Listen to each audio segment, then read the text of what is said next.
I will make their darkness bright. Who will bear my light to them? Whom shall I send? Here I am, Lord. Is it I, Lord? I have heard you calling in the night. I will go through. If you lead me, I will hold your people in my arms.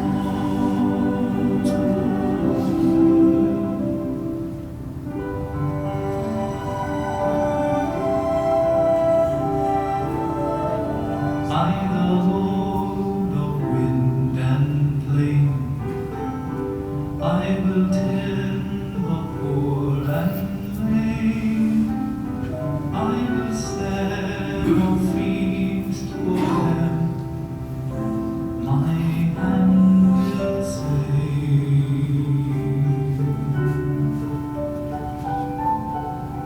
Finest bread I will provide, till their hearts be satisfied. I will give my life to them. Whom shall I send? Here I am, Lord. Is it I, Lord? I have heard you calling in the night. I will go, Lord. If you lead me, I will hold your people in my arms. I will hold your people in my arms.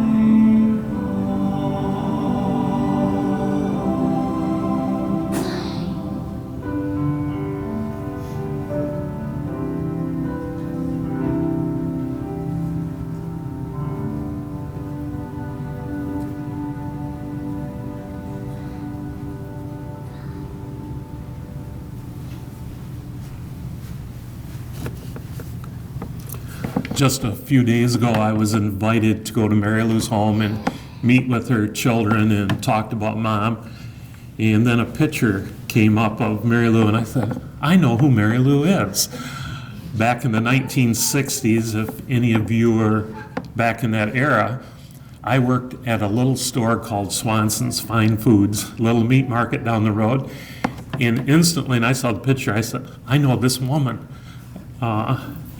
And we all know her appearance. She is an absolutely stunningly beautiful looking woman. And even back then when I was 16 and 17 years old, that has been a long time ago. You can start figuring age. But I remembered Mary Lou, and you know what else I remembered? Her personality. Isn't that something? And I told people she was lovely on the outside, and she was as lovely on the inside. She was made to be a teacher. I think God preordained her to be a teacher and pass on good traits to people where we need good traits. And we, side note, we need more teachers like Mary Lou today that can take care of children. One of the things I read, she would take in students that were troubled, and work with them and perform with them. What a testimony. And that was just a side note that wasn't even written down in my notes, but how do you spell love? I might not have been able to pronounce your names, but I can spell love, L-O-V-E. I can also spell love as in Mary Lou. It's perfect. Everything from the very first words I'll say to the very last words, it's all love. just all love from the beginning to the end. Janelle, I've talked to her quite a bit in the last few days, and first thing that comes to her mind and saying was the love of her aunt. Mary Lou loved her teaching career, and she was excellent at it. I believe one of the first schools she taught at was Harvey Wells Elementary in Ohio. And there's a person on the front row here today that was a student of Mary Lou's in second grade.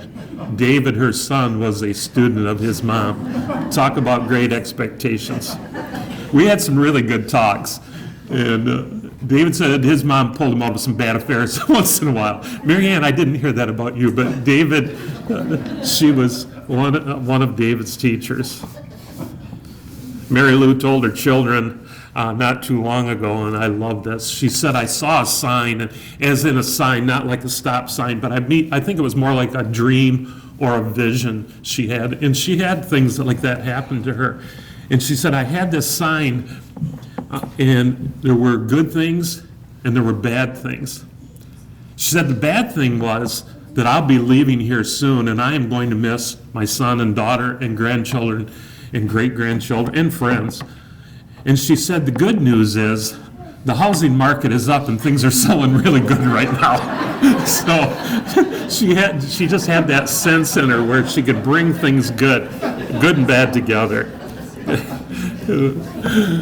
David told me, I think I asked permission on these things. If I said, if not, the good Lord's going to have to give me forgiveness. David told me that, well, when I walked in the house the other day, I noticed going down the steps, it was right in the door, and I thought, man, if she didn't fall down these steps, it'd be a miracle. And David told me, he said, I had two friends that came and were going to put a door up to close that off so she wouldn't be falling down the steps. But Mom's remarks were, that'll hurt the resale value. We don't want to go there. So there's not a door there when I went in the other day.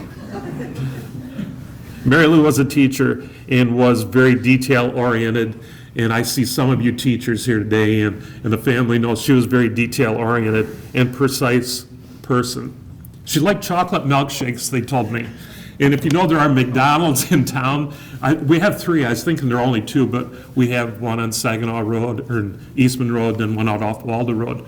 But she liked chocolate milkshakes, and she came to know that one McDonald's had better chocolate milkshakes than the other, so she always had to go to the certain one. They probably were the same, but from her standpoint, they were not. David used the words, Mom knew how to capture you, and I'm sure Mary Ann would have said the same thing. And David lives up at Gladwin, and he would come down, and Mary Ann probably did the same thing. They would take her on her excursions to buy groceries or whatever needed to be done. And David told me one day she captured him and spent time with him, and I believe, David, if this is correct, they started at Myers out at this end of town, and you know, to go from Myers downtown isn't fun because you never know what you're going to run into. But they went to Myers, and then they had to go to Ace Hardware because you know what's at Ace Hardware? Cops and Donuts. So they went to Ace Hardware to go to Cops and Donuts. Myers, Cops and Donuts. The next thing, his mom tells him to take him back to Walmart. And so if you know, that's back and forth and back and forth. And David said, Mom, we probably could do this in an orderly fashion. I guess she wasn't too detailed that day. She just captured the moment. She was very precise and on time for her appointments, and that's why we started right precisely today at 11 o'clock. If the appointment was at 3:15, she knew exactly when she should leave the house, and that would be 3:05, not a minute sooner, not a minute later. Mary Lou was very independent and was still driving at 95 years old. That's really being independent. I asked David and Mary Ann if Mom had ever been in a nursing home. And instantly a smile came on both their faces, and I thought, nursing homes usually don't bring a smile to your face. Mary Ann told me she was in for a total of 23 hours because she went and she knew that she couldn't take it there, but she needed help. And God bless David and Mary Ann, and Ro probably was in on this. They got her home and took care of her at home, and you deserve a crown and a reward today for that service. This family is a true love family, and David and Mary Ann learned it from a young age. Both David and Mary Ann said Mom would move from heaven to earth, separate heaven and earth to give them what they wanted and what they needed. When Christmas came, she knew exactly what to buy. She knew her kids. She probably knew the grandkids and the great-grandkids. She knew exactly, and she loved them like she loved all of you. Probably more so than the rest of us, but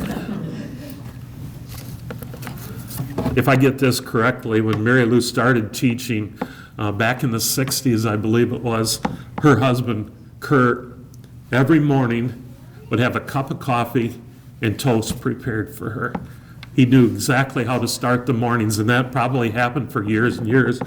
But later on, Kurt came down with Parkinson's, and Mary Lou did exactly for her husband what her husband had done for her. She reciprocated in the love.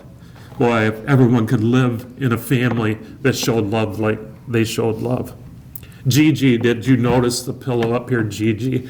I had to write down the words because they were perfect words. Again, it was love, love, love. The pillow says,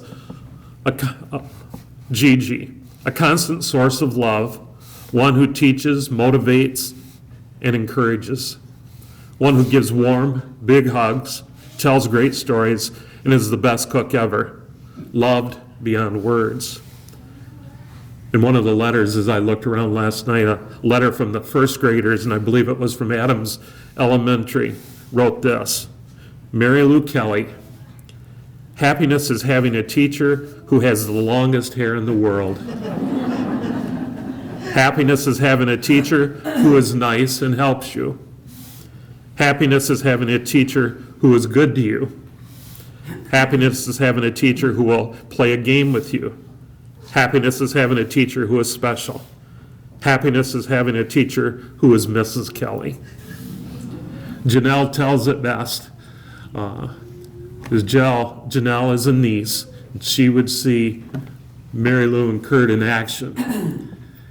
And she would tell her kids when anything was going on, if you want to see real love, go over to 4400 Berkshire Court in a definition of what true love is. Someday we will be at the same point as today.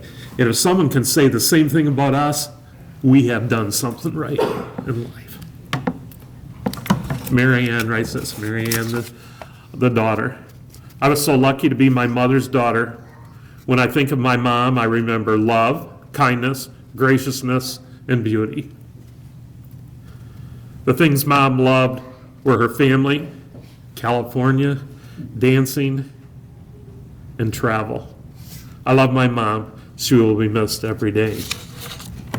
Today, there will be an open mic for anyone that has some words they would like to say. First of all, 2 grandchildren, I believe Kelly and Kenneth are going to come to the grandchildren.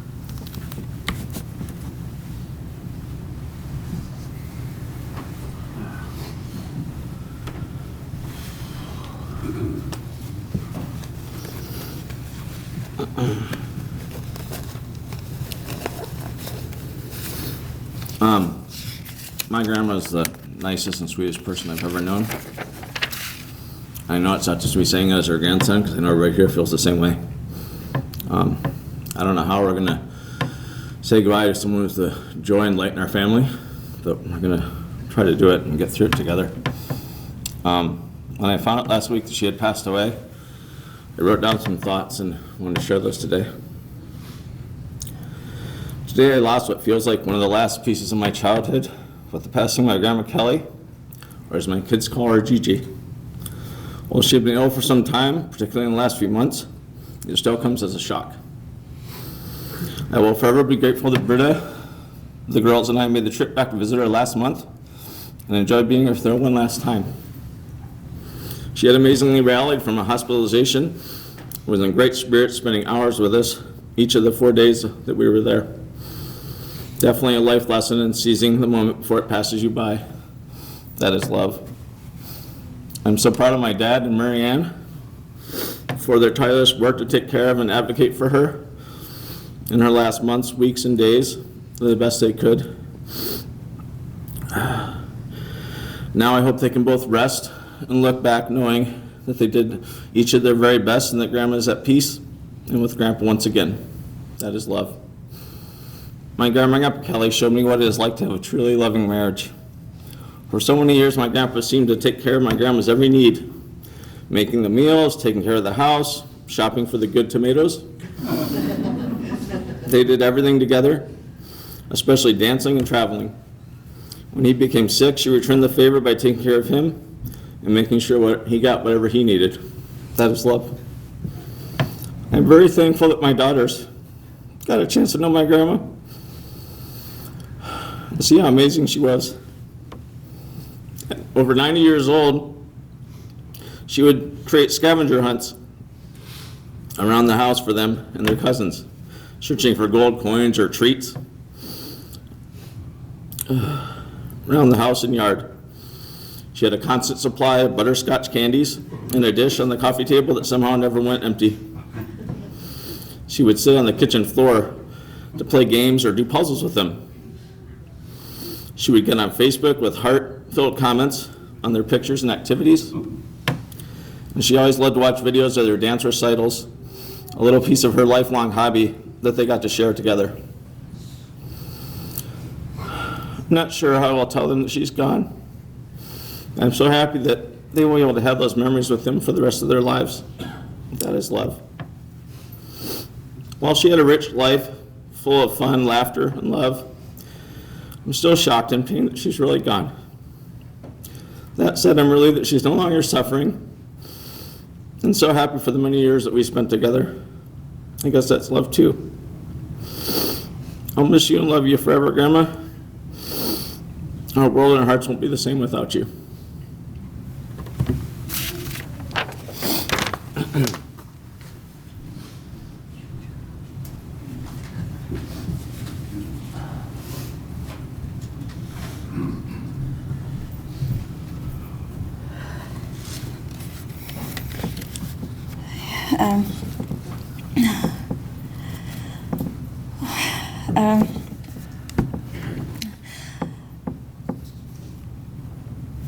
My grandma was amazing. Everyone knows that. Everyone has said that. She was beautiful and glamorous, and I thought she was just like a movie star.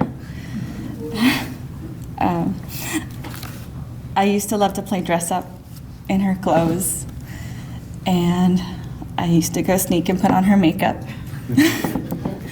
because I wanted to be just like her.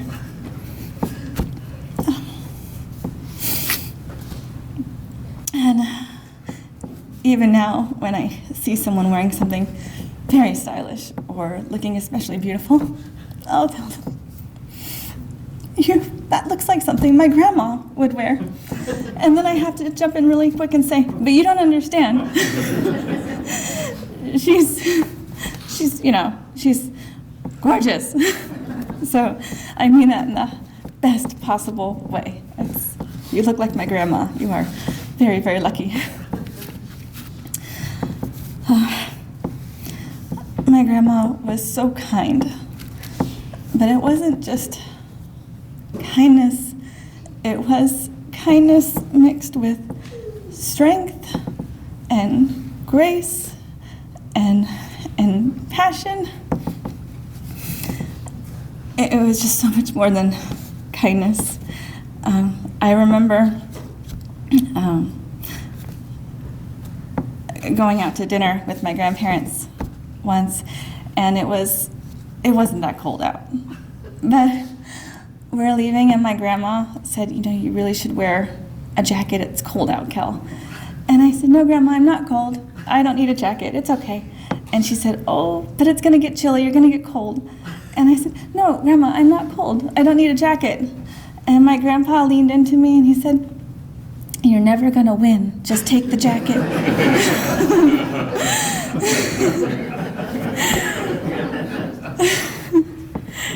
And he was right, because Grandma got things done, but she got them done in the kindest way. We used to bake cookies together when I was a little girl, and really little. I see the pictures and I must have been about 3 or 4. And that goes back to the kindness and the incredible patience, because now that I have small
The verse that Mary Lou had written in her Bible, we'll close with. Let the words of my mouth and the meditations of my heart be acceptable in thy sight, O Lord, my strength and my Redeemer. Amen. There will be a short committal service at Midland Cemetery, and then you are all invited back to the place Janelle talks about. The place where if you want to see what true love is, there will be a light lunch in there, 4400 Berkshire Court.